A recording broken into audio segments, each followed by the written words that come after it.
Hi, my name is Tamara. This is the Festival Network. My mission is to create a platform where industry professionals can be authentic about their journeys. Join me as I take you behind the scenes of the amazing culture that encompasses more than just music.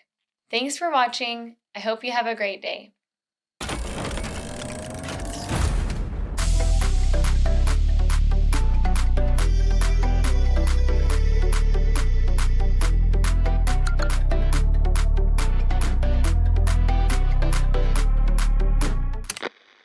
In this interview, I chat with Mousai at the Wakan Chakra stage.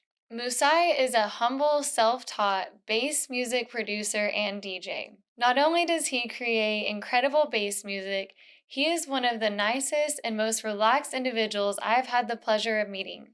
Mousai's music is a blend of down-tempo bass and hip-hop, which is perfect for nighttime vibes, relaxing, or anything in between. Mousai has also released songs alongside Liquid Stranger, Trip Street, and Ravenscoon for the Sisquan label that is now on Spotify. He also just released an EP titled Vivid Dreams in 2023. In contrast to his calm demeanor during our interview, I was blown away by the massive bass during his live performance at 2 a.m., a time when most people are in bed. He kept the mountain alive with his earth-shattering set. You can connect with Mousai on your favorite social platform or stream his music on Apple, Spotify, YouTube, and SoundCloud. Enjoy the interview. What's up, everyone? Welcome to the Festival Network podcast. I'm your host, Tamara. I'm sitting here with Mousai, and we're at Wakan in Arkansas. We're so excited. It's been a great weekend, and it's the last day. So we are kicking it off and starting strong. Really grateful to be able to sit down with him today and find out a little bit about what inspires you, how you got started, and maybe any advice that you might give to aspiring DJs. Yeah, Just to get started, like, how did you get into EDM producing? What was your history, and what made you want to get into it? So I just started going to festivals like everyone else does. Random friend brought me, not a random friend, good friend. Dylan brought me to a festival in like 2016. So just kept it going from there. Mm-hmm. And then I think COVID hit, and I was like, if I have no time to do anything, I'm gonna figure out something to do with my time. So I was just let's do music. Started making music, and here we are today. Yeah. So you're all self-taught? Did you have any friends that were DJs that kind of helped you out? So I started out self-taught, just like go through YouTube, look up as much as you can. Like the internet will tell you whatever you're looking for. So much free information. Yes. So I started with that, and then as the music grew, the project grew, I grew to know more people. Like now my team, I have like Viscous on there, I have Medicine Place, a bunch of people under my same management. So I talk to them all the time. So like just growing the project itself helped me grow into know more people to learn more things. Yeah.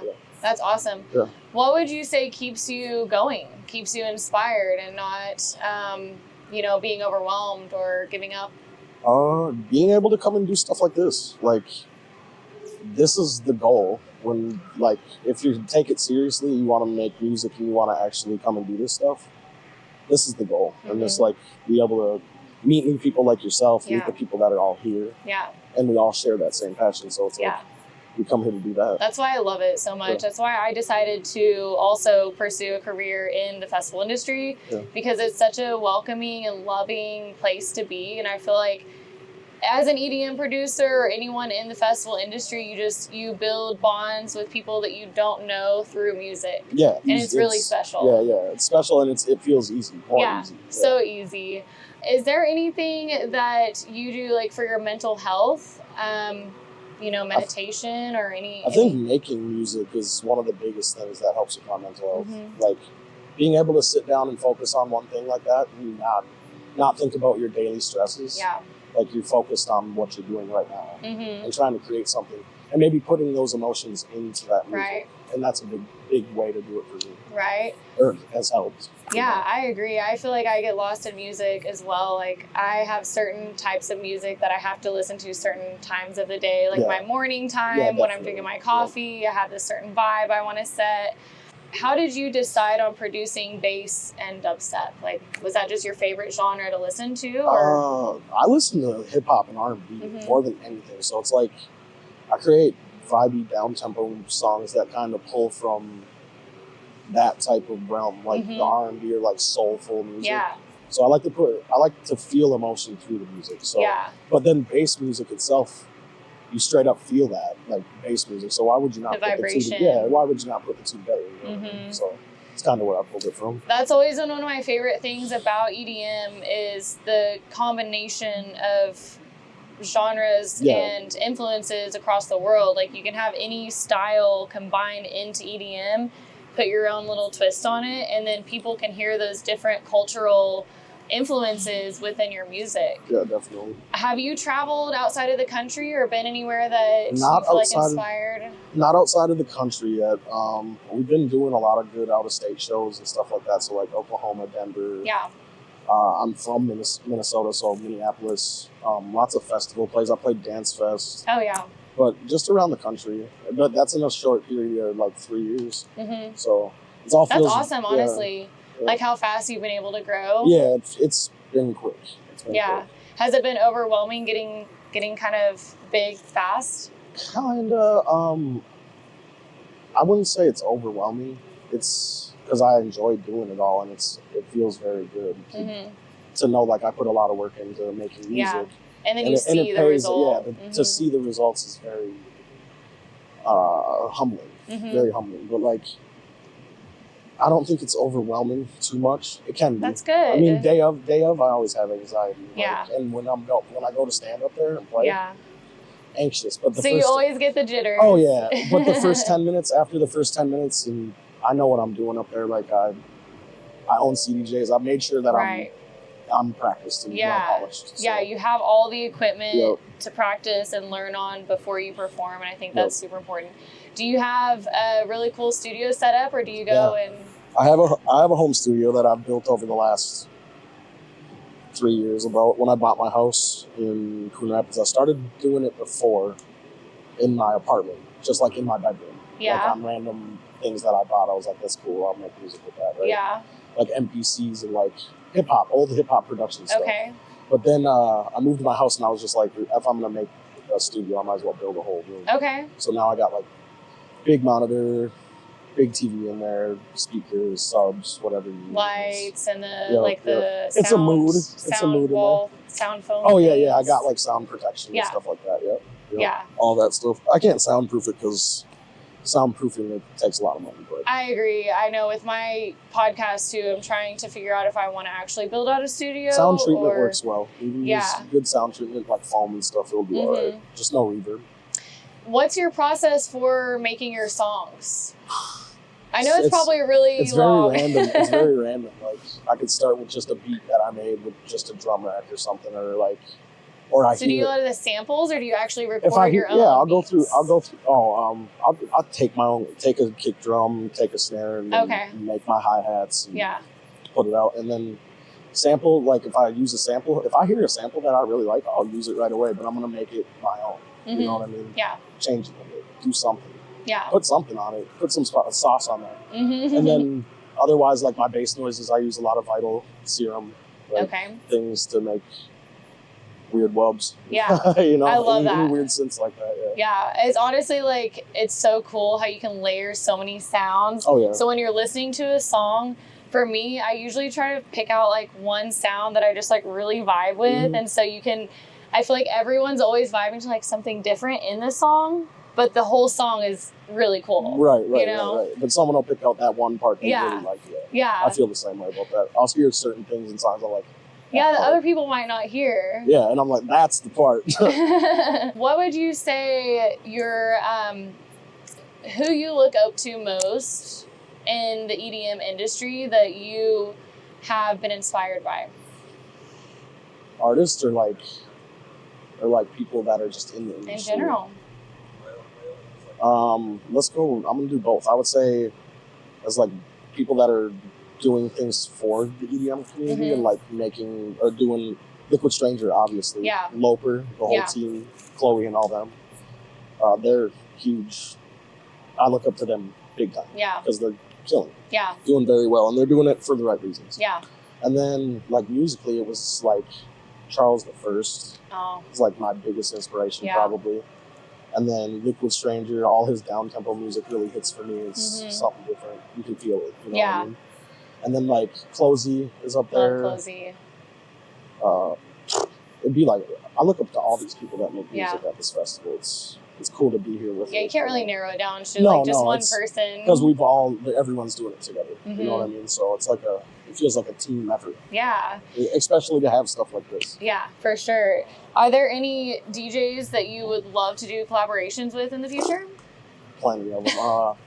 Liquid, obviously. Liquid Stranger. Super Future would be cool. Ravenscoon. I know Paul a little bit. And then I have a lot of cool music coming out with like Medicine Place, Viscous, Eastwood Red, a lot of the homies. Yeah, and that's a great way to like learn just how other people make their music or how they, incorporate different sounds when you do collabs and stuff. Do you feel like that's how you've been able to learn the most, like when you actually do work with other people, or is it all mainly I don't know if it's learning the most. I think every time I've sat down and made a song with another person, we both learned. Oh, okay. Something different. Like I may do something different than That's they cool. do, and get the same result, but we may do it differently. You know what I mean? Yeah. So it's like just bouncing ideas off each other is cool always. But I think to learn it, the best way to learn it is just sit down in the DAW. Just be in the DAW as much as you can. Like, you got to. Just play, do whatever, every little button, all that shit does something, figure it out, you know? And then figure out what you like to do. Yep. And then use the internet.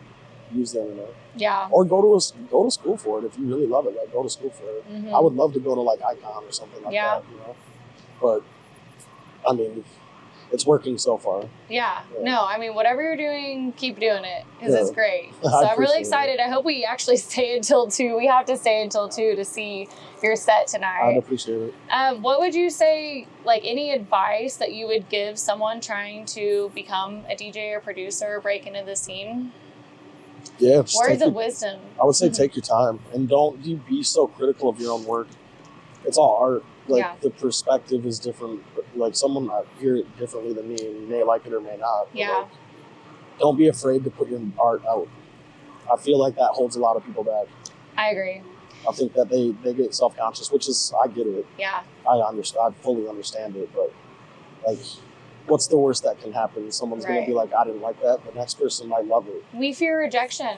I get that, but like, if you love it, just do it. Yeah, just if you like it, someone else is gonna like it. Yeah. I think that fully.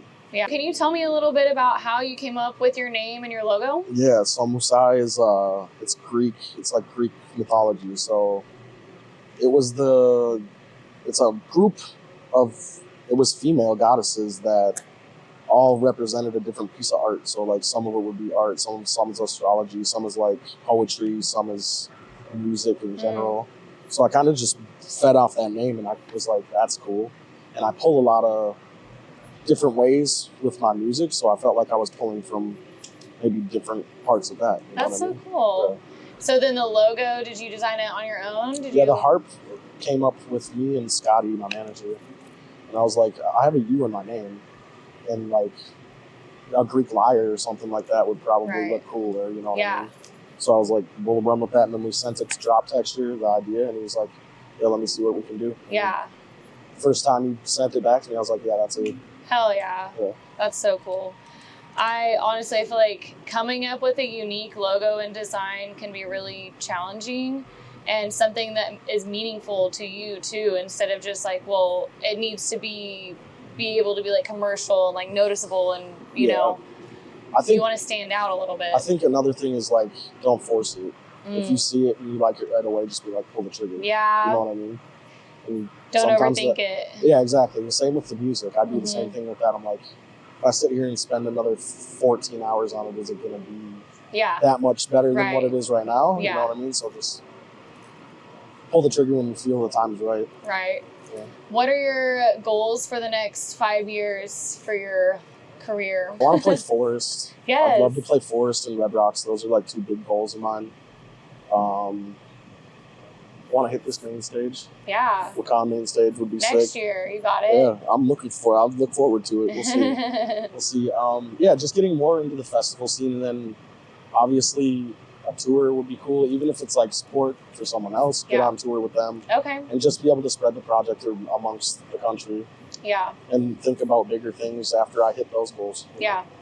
With your project as Mousai, is there anything that you want people to feel, or any emotion that you're trying to like represent through your music? Yeah, just come together and love each other. Yeah. Yeah, we don't got a lot of time. Right. You know what I mean? It feels long sometimes, and life is hard, but like we don't got a whole lot of time, so just love each other as much as you can. Yeah. Be peaceful. Smoke some weed about it, calm the fuck down. Yeah. Everything's not so serious. No, everything is not so serious. Yeah. Sometimes we forget. We get lost in the rat race, the hustle and bustle when you're in traffic, all these people just daily life shit. Yeah. But I feel like one of the things that keeps me sane is music, and a lot of people. So like if I'm in the car, if I just put on some music that makes me not think about what's going on, and the people that are driving around me like crazy maniacs, and I don't get bothered at all. I'm just in my lane, I'm vibing. Yeah, I feel that. Like I really I'll take an extra 5 minutes to listen to some music in the car. Yeah, exactly. Turn that 100%. Shit up. Yeah. I'm super excited to see your set tonight, and really, really excited to be here at Wakan. Yeah. Celebrating life, celebrating love, enjoying the community, and just seeing all these people be together. Yeah, that's awesome. Is there anything that you have coming up that you would like to advertise? Any upcoming albums that anyone needs to look out for in the future? We got Sasquan EP, Vivid Dreams, coming out October 5th. Okay. Sasquan. Just like 1 more week. Yeah, right after the festival, so look out for that. SoundCloud, Spotify, all that stuff. And then we're going to work on an album. Hell yeah. Yeah. Sick. Do you have a title of the album yet? We don't know that yet. No? Still coming. We got some songs and stuff that I'd like to put on there, but I'm going to let it stew for a bit. Hell yeah. Thank you guys so much for joining me and Mousai at Wakan Festival. See you guys next time.